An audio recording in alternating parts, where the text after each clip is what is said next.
Hey, welcome back to Girl Take the Lead, the podcast where we explore the real, raw, and remarkable stories and ideas that help us break cycles, find our voice, and lead with courage. And I'm your host, Canny. In our last episode, we explored the idea that many women aren't stuck because something is wrong with them, but because their nervous systems have been carrying too much for too long. Today, we widen the lens because even when women are capable, regulated, confident, and ready, they can still be locked out. And that's what today's conversation is about.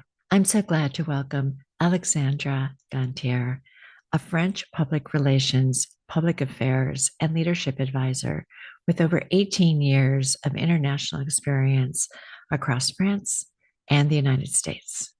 She's also completing a PhD at the Toulouse School of Management, where her research examines female leadership, representation in decision-making spaces, and how structural barriers shape access to power. In this conversation, Alexandra helps us unpack what structural really means.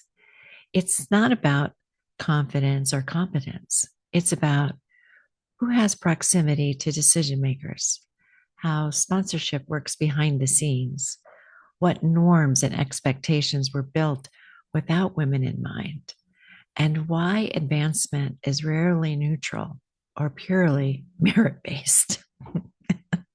As I found out early in my career, we talk about navigating power, mentorship versus sponsorship, generational shifts in how women relate to work, and what it takes to stop shrinking and start building rooms where leadership actually happens. This is an important conversation, especially if you've ever felt qualified, ready, and still invisible. Let's jump in. Here we go. So, Alexandra, welcome to Girl Take the Lead. I'm so excited to have you here with us today and tell us about your great organizations. First of all, thank you for having me. I'm Alexandra Gantier. I'm French. I used to work as an in-house lawyer in France, and I had the opportunity during my childhood to live in South America for 8 years, and I moved to the U.S. 9 years ago. So you have like a global perspective within the US, which is so Yes. terrific to have. So I worked in different sectors, in different arenas. I had the opportunity to work in law firms, in the nonprofit sector, in corporate America, and each time that I navigated those sectors, I realized that the more you go up in the structure, the less women you can find, and the less easy is to navigate those spaces. Mhm. So 2 years ago, it has yeah, it's 2 years ago I decided to create and to co-found the Poderosas, which is a nonprofit based in Illinois. And the goal of this nonprofit is to help Hispanic women who live in the U.S. because it's really for now it's really focused in the U.S. To help these women to achieve leadership roles. Mhm. Why? Because we realize when we see data, we realize that many Hispanic women reached a plateau at some point. And what we can see, and from data and from real life, is that Hispanic women are resilient, very capable, highly educated. When it comes to be promoted, it's hard for them. And when we see the number of Hispanic women at each step of the corporate ladder, the less women you can find on top of the ladder. So that is why we created the Poderosas to help them through seminars, mentorship programs. We are going to run the third mentorship program this year. And since 2026, we have a personal development series and also a career journey series with other people who want to speak about their journey and their uh, career in the trajectory in the corporate world. Mhm. Um, what is important for me to say here right now is that women in general don't lack of uh, abilities, skills, and ambition. The problem is really structural, and that is why we run these mentorship programs because we don't want to. It's not a matter of giving more skills to women. Women and Hispanic women, they have already all these skills. The problem is how to reach these leadership roles. And what we notice is that everything is about personal relationships at work, finding the mentors, finding the sponsors, and that's why we run these mentorship programs with mentors. And these mentors are basically women who are at this director level or executive level. So when you said structural, is it that you're seeing that women aren't advancing, Hispanic women aren't advancing because of political structure, or what kind of structure do you see there? I think it's both. So we have how the society has been shaped. Um, um, and so that's one thing, the society. And then the other thing is the political, everything gets political, even in the corporate world or the nonprofit sector.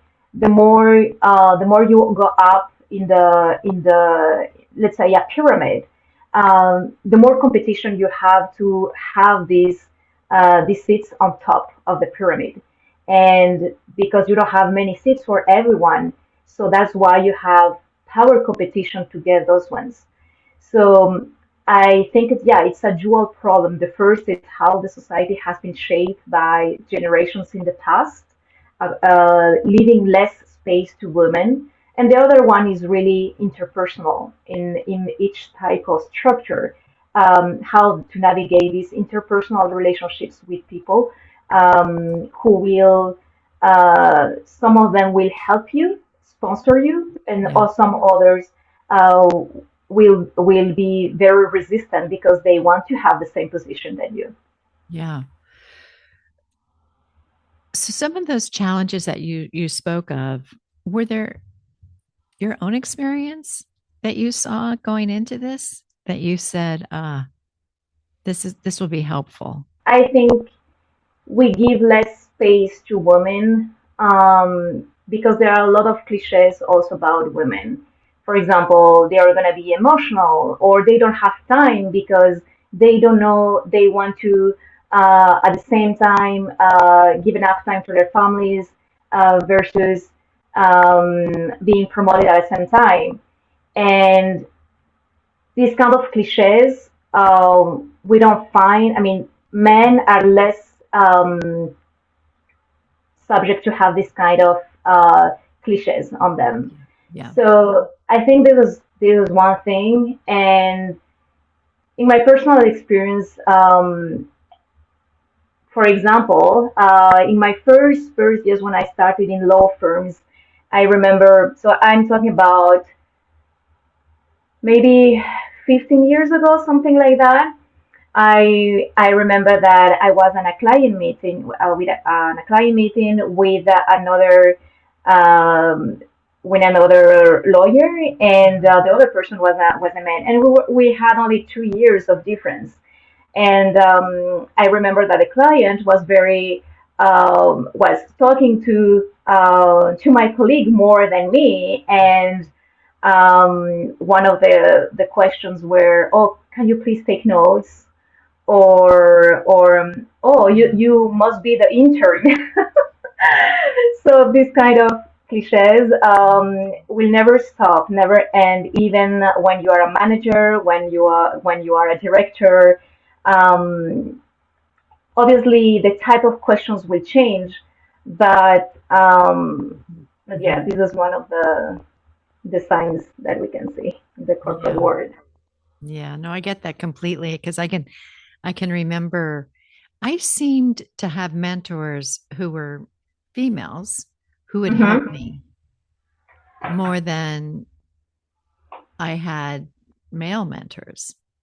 And that's not to say, I mean, I had, it was like different. There was a different kind of way of mentoring when I had a female helping me Mm-hmm. along. It was like I could trust, there was an instant rapport. In fact, even today, after 20 or 30 years being gone from certain companies, those women are still Mm-hmm. like right there with me. They're definitely always had my back.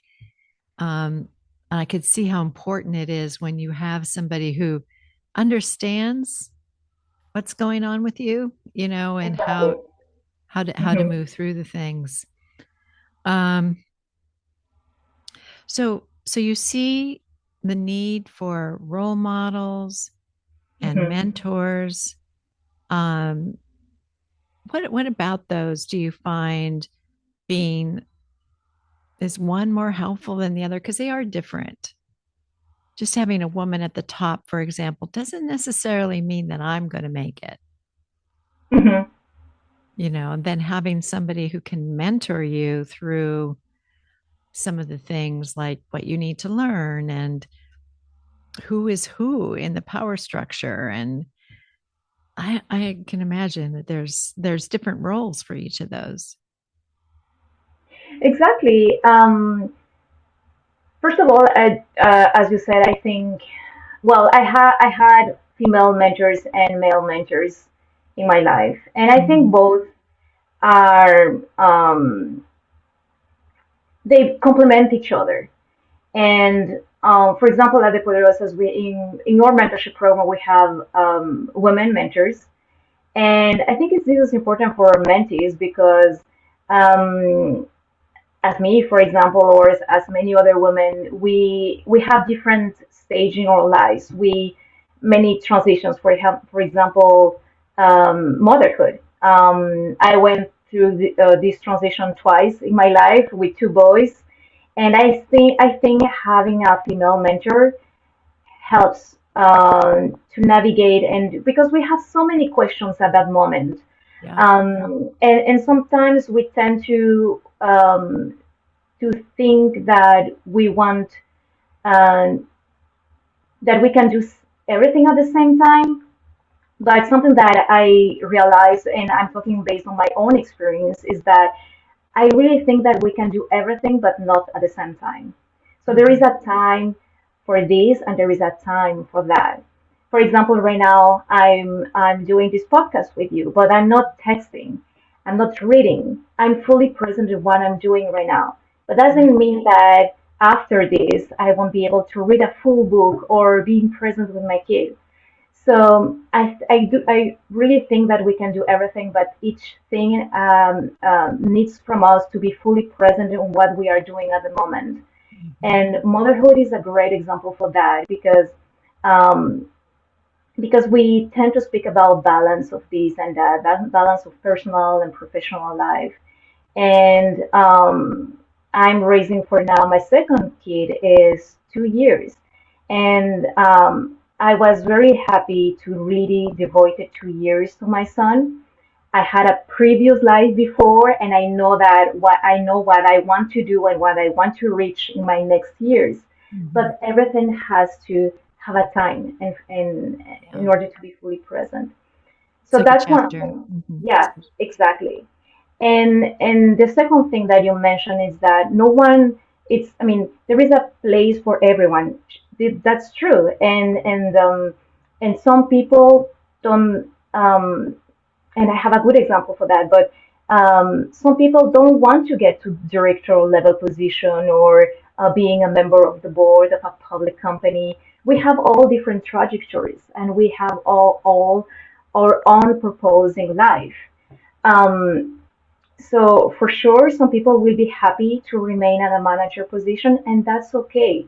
And or some other people want to become a director, want to go higher and higher, and that's okay too. Um, the thing is, for people and um, let's imagine a young girl, she's 7 years, or let's imagine a teenager, and she sees herself as director for a big bank or as a president, but she Mhm. doesn't have any role model for that. Yeah, So, I get it. exactly. So I think we don't need to. We really need to give space to more women in higher position in all sectors, be it in the corporate world, in the nonprofit arena, in higher international organizations, leader of their countries. Mhm. Um, so I think it's a structural problem of how the society was shaped in the Yeah. past. Mm.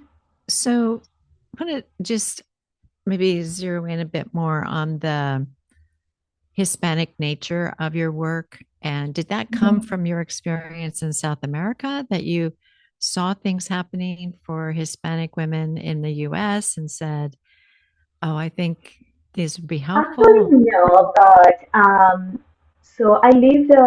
I was born and raised in Paris, and I lived in Ecuador, in Quito, Ecuador, from 6 to 14.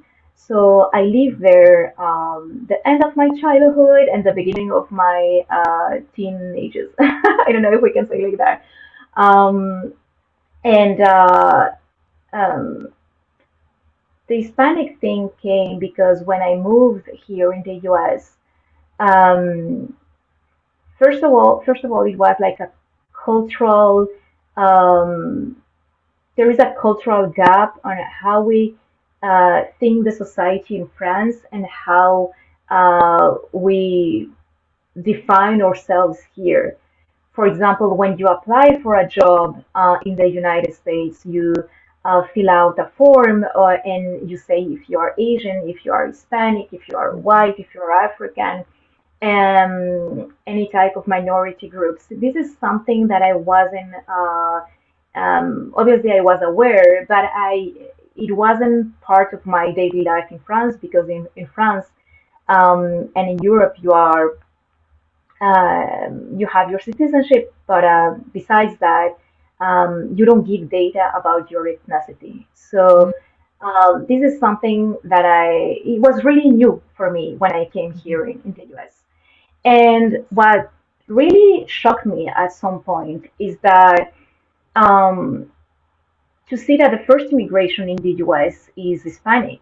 And when you see that in 2060, half of the population in the US will have Hispanic roots, and when Mhm. you see the data on how many people, how many Hispanic reach director level position, how many of them Very get small. to positions in boardrooms of public companies.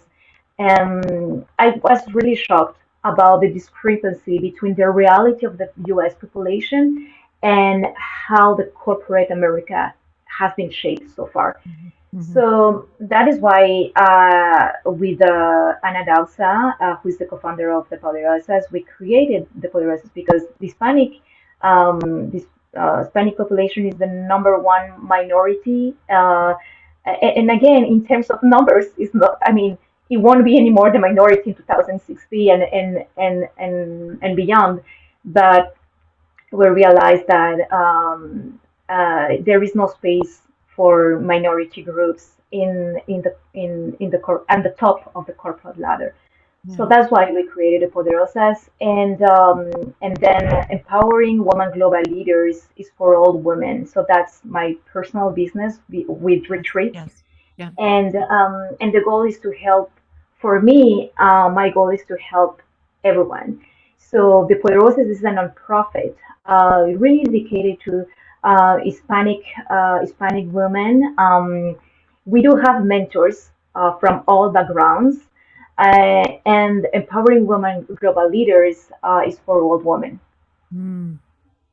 So that that's so terrific. You have the two areas and you're just helping women in general is just so terrific. Mhm. So thank you for those efforts and for helping all the women come along. Do you think that women are getting better about advocating for themselves and being more vocal? Are you seeing any trends there? Because I sure see it in my daughters, but I'm just thinking maybe maybe the younger generations are doing a better job of being able to vocalize and advocate. But I don't know. What do you think? Yes, I think they are more vocal. That's true, and there is a huge difference on how past generations used to think the workforce, how they navigated this, uh, how they navigated labor, and I'm thinking, for example, about my parents. And these generations, boomers, they build a society and through sacrifice. And they used to stay more than 15 years, 20 years in the same role, in the same job, and in the same companies too. I think that Generation X, um, they learn how to navigate them a little bit. My generation, as a millennial, we question them more. Mm-hmm. But Gen Zs and Alphas, they are more like, I live my life, I put my happiness first, and then I see how I'm going to shape my relationship with work. I mean, it's totally different Yeah. than us as millennials and also our past generation used to think work. And so yeah, I think women are more vocal, and we need to learn from me as a millennial. I need to learn from past generations, from the boomers, but also from Gen Zs and alphas. Yeah. Yeah. Definitely can feel that. Do you think that they have a different awareness of of getting sponsors and mentors and role models than the older generations did? I mean, more intentional about it. Yes, I think there is more awareness because the newest generation, they deconstruct and they rebuild, they reshape the old patterns, and now we have different kind of communications. There are so many free tools outside, so many ways of create communities that we didn't used to have in the past. I'm talking about my grandparents, my parents, even me.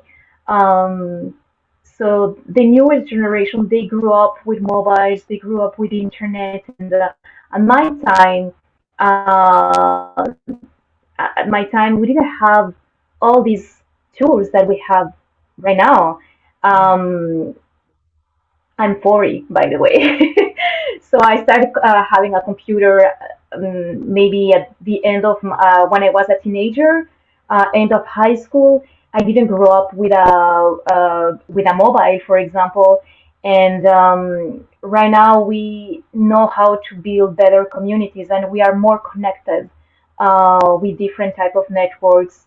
So yeah, I think it's really different from the past. Yeah. Yeah.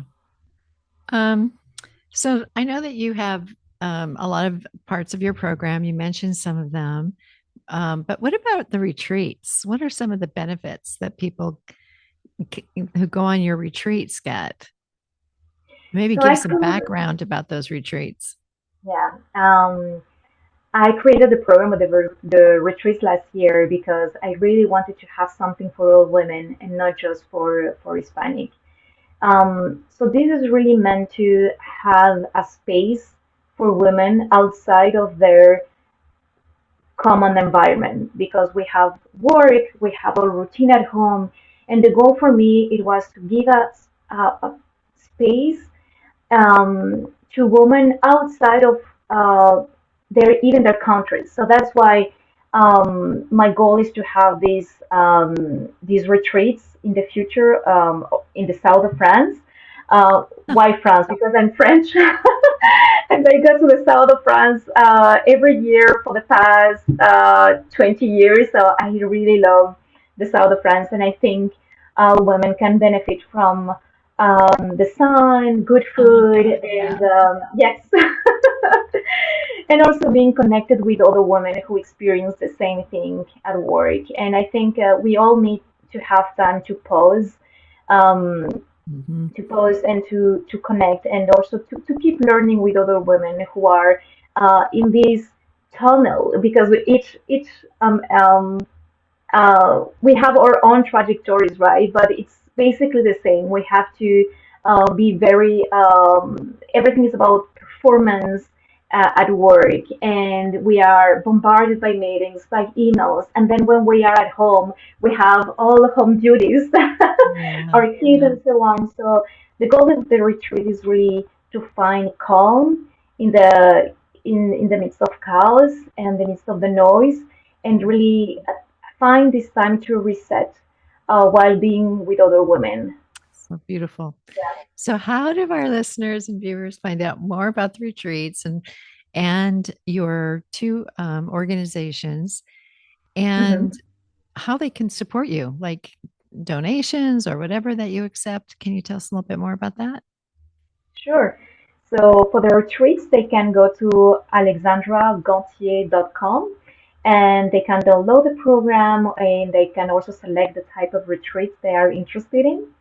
And then for the nonprofit's thepoderosas.com, we have a mentorship program that will start in the spring of this year.